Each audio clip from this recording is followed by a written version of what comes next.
এমবাপ্পের গোল ঘিরে ফের আলোচনায় ভিএআর। ফ্রান্সের কাছে ২-০ ব্যবধানে হেরে বিশ্বকাপ কোয়ার্টার ফাইনাল থেকে বিদায় নিলেও ম্যাচের রেফারিং ও ভিএআর পরিচালনার সমালোচনায় সরব হয়েছেন মরক্কোর প্রধান কোচ মোহাম্মদ ওয়াহিবি।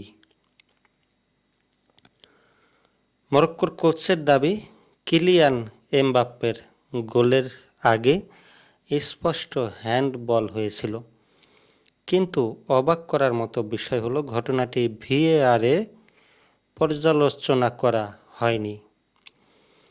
ম্যাচ শেষে ওয়াহবি বলেন, আমি নিশ্চিত সেখানে হ্যান্ডবল হয়েছিল, কিন্তু কেন ভিএআর সেই ঘটনাটি দেখল না তা আমি নিশ্চিত বুঝতে পারছি না।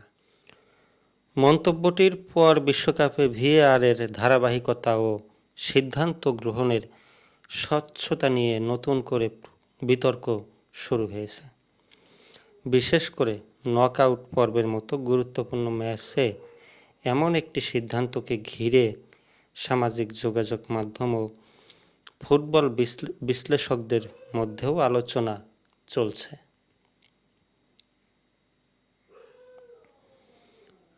তবে রেফারিং নিয়ে ক্ষোভ প্রকাশ করলেও প্রতিপক্ষের শ্রেষ্ঠত্ব স্বীকার করেছেন মরক্কো কোচ।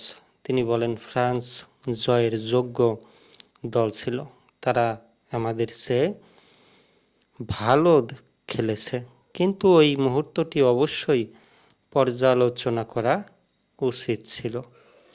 উল্লেখ্য, ফ্রান্স ২-০ ব্যবধানে জিতে সেমিফাইনালে জায়গা করে নিয়েছে। তবে এমবাপ্পের গোলের আগে সম্ভাব্য হ্যান্ডবল উপেক্ষা এবং ভিএআরের হস্তক্ষেপ না থাকায় বিশ্বকাপে রেফারিংয়ের মান নিয়ে আবারও প্রশ্ন উঠেছে।